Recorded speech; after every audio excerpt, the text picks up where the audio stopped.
بسم اللہ الرحمن الرحیم. السلام علیکم ناظرین. کلینک آن لائن کے ساتھ آپ کا میزبان ڈاکٹر شہزاد حسن محمد حاضر خدمت ہے ایک نئے پروگرام, ایک نئے موضوع اور ایک نئے مہمان کے ساتھ.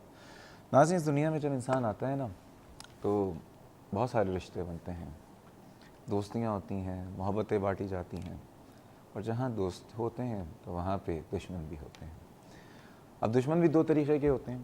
ایک تو وہ دشمن ہوتے ہیں جو کہ جانے پہچانے ہوتے ہیں, آپ کو پتہ ہوتا ہے کہ جی میری ان سے دشمنی ہے, یا تو انہوں نے مجھ سے زیادتی کی یا میں نے ان کے ساتھ زیادتی کی, لیکن میرے ان کے تعلقات جو ہیں وہ اب اچھے نہیں ہیں, اور یہ میرا برا چاہ سکتے ہیں اور میں ان کا برا چاہ سکتا ہوں. یہ تو کھلی عام دشمنی ہے, ٹھوک بچا کے نا. ایک وہ دشمن ہے جو بڑا خطرناک ہوتا ہے, جس کا آپ سے در حقیقت آپ نے کبھی اس کا کچھ بگاڑا نہیں ہوتا, لیکن وہ آپ کے پیچھے سے وار کرتا ہے, اور انجانا دشمن ہوتا ہے آپ کا. جاننے والے دشمن تو چلیں اچھے ہوتے ہیں, پتہ ہے کہ جو بھی کرے گا پتہ ہے, یہ سامنے ہے تو یہ برائی کرے گا. انجانا دشمن, اور ایسا دشمن جو کہ آپ سوچیں کہ آپ کے تمام حفاظتی اقدامات کو یا آپ کے گھر کے اندر ہی وہ ایک عجیب سی توڑ پھوڑ کر دے, آپ کے گھر کے چین و سکون, آپ کے گھر کی دیواروں کے اندر جو ہے وہ کیمرے لگا دے, وہاں پہ ہر جگہ پہ راستے اندر سے کھول لے, آپ کہیں بھی سیکیور نہیں ہو, گھر میں آگے ڈاکہ بھی مار سکتا ہے, کچھ بھی کر سکتا ہے.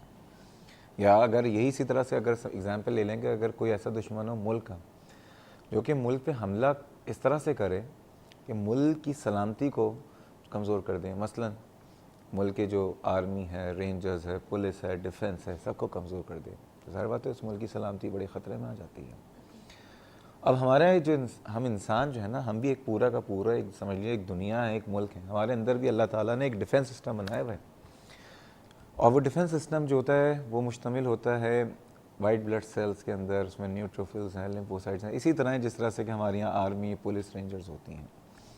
لیکن ایک ایسا دشمن ہے جو کہ ہمارے سب سے پہلے اندر داخل ہوتا ہے, اور وہ ہمارے ڈیفنس سسٹم کو اتنا کمزور کر دیتا ہے کہ اس کے بعد جتنے دنیا بھر کے جراثیم ہیں نا وہ ہم پہ حملہ آور ہو سکتے ہیں. اور یہ جو دشمن ہے وہ سب جانتے ہیں وہ کون ہے, HIV, human immuno deficiency virus جو ہے اس کا نام ہے, اور اس کی وجہ سے جو بیماری ہوتی ہے جس کو ہم ایکوائرڈ امیونو ڈیفیشنسی سنڈروم کہتے ہیں, جس کا چھوٹا سا جو مطلب ہے وہ ہے ایڈس. آج پوری دنیا میں ورلڈ ایڈس ڈے منایا جا رہا ہے. آج ہم بھی ڈسکس کرنا چاہیں گے پہلی بات ان تمام لوگوں کے لیے جن کو پتہ ہی نہیں ہے کہ ایڈس کیا ہوتی ہے, کن لوگوں کو ہوتی ہے, کون لوگ اس سے متاثر ہو سکتے ہیں, اور اگر کسی کو HIV پازیٹیو کیا ہے یا ایڈس کی جو بیماری ہے وہ دونوں ایک ہی چیزیں ہیں یا دونوں الگ چیزیں ہیں, اور اگر کوئی HIV پازیٹیو ہو جائے تو وہ کیا ایک نارمل زندگی گزار سکتا ہے, اور اگر اس انسان کو HIV کوئی پازیٹیو ہے تو اس کے ساتھ کس طرح سے رویہ ہم سب کا ہونا چاہیے, معاشرے کا ہونا چاہیے, گھر والوں کا ہونا چاہیے, یا اسے لا تعلقی کا اعلان کر دینا چاہیے. یہ ساری باتیں کریں گے, جیسے کہ آپ کو پتہ ہے کہ ہمیشہ اس وقت تو ہم براہ راست ہوتے ہیں, اور آپ بھی شریک ہو سکتے ہیں اپنے سوالات, اپنے شکوک و شبہات کے ساتھ. نمبر ہے 35305778 اور 79, اور کراچی سے باہر کے ویورز نمبر ڈائل کرنے سے پہلے ڈائل کریں 021. آئیے آج کے مہمان سے تعارف کراتا ہوں.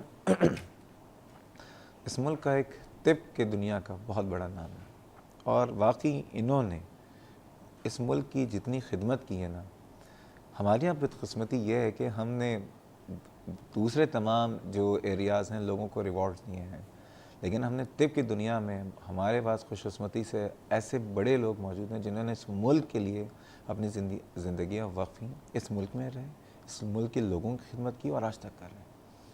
پروفیسر نسیم صلاح الدین صاحبہ, ان کے تعارف کرانے میں آپ یقین کیجئے میں پورا ایک پروگرام لگا سکتا ہوں, ان کا تعارف نہیں کرا سکتا. اس وقت فی الحال head of the department infectious disease control Indus hospital میں فرائض انجام دے رہی ہیں.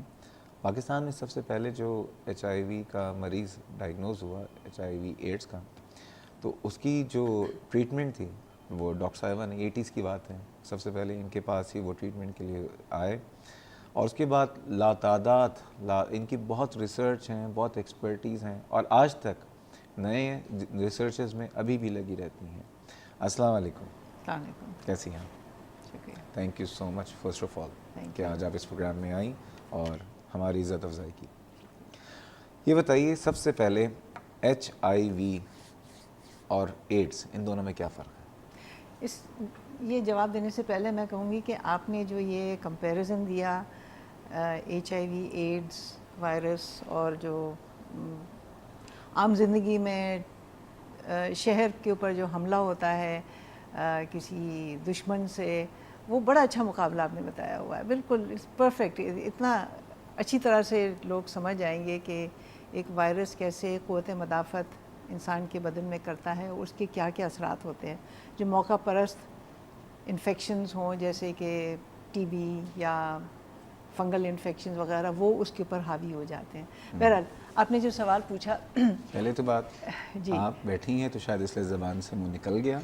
ٹھیک ہے، یہ آپ کی موجودگی کا اثر تھا. بہت اچھی طرح بہت آپ نے شکریہ جی. سمجھایا. جناب ہاں، تو ایچ آئی وی جیسے آپ نے بتایا ہیومن امیون ڈیفیشنسی وائرس ایک وائرس ہے. وائرس تو بہت طرح کے ہوتے ہیں، لیکن یہ وائرس نے تو دنیا کا میں تہلکہ مچا دیا ہے. اور 1980s میں وہ اس طرح سے یہ اس کی شناخت اس طرح سے ہوئی کہ لیٹ 70s میں ایسے لوگ پائے گئے، مریض پائے گئے جن کی بیماری کا لوگوں میں کو سمجھ نہیں آتی تھی کہ یہ کیوں اتنے کمزور گلتے چلے جا رہے ہیں. ان کے منہ کے اندر چھالے اور دانے اور مختلف بیماریاں ان کے اوپر لگی ہوئی ہیں. تو یہ کیا چیز ہے بنیادی جو ان کو تکلیف، ان کی بیماری بنا رہی ہے؟ تو اس میں بہت تفتیش ہوئی اور پتہ چلا کہ یہ وائرس ہے human immune deficiency virus, H I V. اور جو بیماری ان کے اوپر ہوتی ہے جس میں مختلف علامات ہوتے ہیں، اس کو کہتے ہیں ایڈز. وہ اس کے نتیجے میں کہ وہ ایچ آئی وی جو وائرس ہے وہ ان کی جسم کے خلیے، جسے ہم CD4 کہتے ہیں، اس کو برباد کر لیتے ہیں. وہ جب ختم ہو جاتے ہیں تو انسان کے جسم کی جو قوت مدافعت ہے وہ گھٹتی چلی جاتی ہے. اور جیسے موقع پرست بیماریاں جس کے ہم اپرچونسٹک انفیکشنز کہتے ہیں، جس سے نارملی انسان کو تحفظ نارملی جی اگر کسی کو فرض کریں کہ کوئی سادہ نزلہ زکام یا نمونیا ہو جائے تو وہ اس کی قوت مدافعت کے ذریعے وہ کافی جلدی بہتر ہو سکتا ہے. دوائیوں کے ساتھ ظاہر ہے، لیکن وہ جلدی بہتر ہو سکتا ہے. اس کے برعکس ایڈز کے پیشنٹ جس میں قوت مدافعت کم ہے یا نہیں ہے تو وہ بیماری سے نمٹ نہیں سکتا. ایک کالر کو شامل کرتے ہیں، آپ کی اجازت ہے؟ السلام علیکم شازیہ صاحبہ، کیسی ہیں آپ؟ شازیہ صاحبہ لائن پہ ہیں یا کال ڈراپ ہو چکی ہے؟ آئی ایم ویری سوری جی شازیہ صاحبہ، آپ دوبارہ کال کیجیے گا. یہ بتائیے دنیا میں سب سے پہلے ایچ آئی وی کا پتہ کب چلا تھا؟ 1981 میں. 81 میں امریکہ میں. یہ بھی جو میں بتا رہی تھی کہ سان فرانسسکو میں بہت سارے یہ پیشنٹس ایسے تھے جن کی بیماری کا سمجھ نہیں آتی تھی. پھر پتہ چلا کہ ان کی ایک خاص قسم کی، کہیں سنا تھا افریقہ سے آئی ہے؟ یہ اگر اور پیچھے جائیں تو پھر ہیٹی میں بھی ہوا تھا، لیکن اس وقت وہ ڈائیگنوز نہیں ہو رہے تھے. لیکن امریکہ میں سان فرانسسکو کے شہر میں پتہ چلا کہ وہاں پہ مردوں کی عادات ایسی تھیں کہ انہی لوگوں پہ یہ بیماری حاوی ہو رہی تھی. تو وہاں سے یہ پھر کافی سال لگے اس کی ڈائیگنوسس میں، لیکن جب ہو گیا تو پھر پتہ چلا کہ بھئی یہ تو افریقہ میں بہت ہے، ایشیا میں ہو رہا ہے، اور آہستہ آہستہ دنیا میں پھیلتی رہی یہ بیماری. ہمارے ملک میں اس وقت بالکل انصاف سے بتائیے گا، ایک تو وہ ہوتے ہیں جو کہ رپورٹڈ فگر ہوتے ہیں، رپورٹڈ تو سمجھ میں نہیں آتے کیونکہ ہماری تو ایپیڈیمیولوجی اور اسٹیٹسٹکس اتنا اسٹرانگ نہیں ہے. پاکستان میں اندازاً آپ کے خیال میں ایچ آئی وی پازیٹیو کتنے ہوں گے یا ایڈس کے مریض کتنے ہوں گے؟ نہیں، آپ نے صحیح پوچھا ہے کہ یہاں پر بیماری، یہاں ایپیڈیمیولوجی ایک تو بہت ہی کمزور ہے یہاں پہ، لیکن اندازاً لگ بھگ 1 لاکھ سے زیادہ ہیں. 1 سے 1.25 لاکھ تک ان ڈائیگنوزڈ یا جو چھپے ہوئے ہیں. لیکن جو ابھی سامنے آئے وہ چند خیال کچھ ہزار سے اوپر ہو گئے بھی.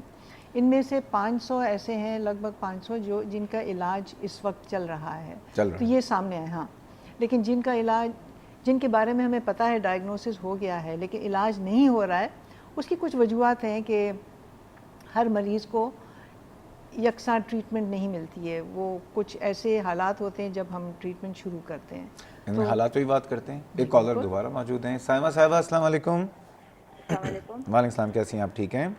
کیسے ہیں آپ؟ ٹھیک ٹھاک. الحمدللہ، آپ کی بہت دعائیں ہیں. جناب فرمائیے. جی، یہ نا پوچھنا ہے اس بیماری کے متعلق، مطلب یہ کہ اس کی کیا علامت ہوتی ہیں اور کیا سمٹم ہے اس کی، کس وجہ سے ہوتی ہے اور کیوں ہوتی ہے اور پتہ کیسے چلتا ہے کہ یہ ہو گئی؟ بالکل جی، اس طرح اس کا وضاحت کر دیجیے. بالکل جی، بالکل جی. یہی بات ظاہر بات ہے کہ سب کے دماغ میں یہ سوال ضرور پیدا ہوتا ہے، کیوں جاتی ہے اگر ہے تو علامتیں کیا ہیں اور ان سے نمٹنے کے کیا کریں, اس سے بچنے کے لیے کیا کریں, اسی لیے تو آج پروگرام کر رہے ہیں. ساری باتیں کریں گے, جا رہے ہیں بریک پہ, ہمارے ساتھ رہیے گا.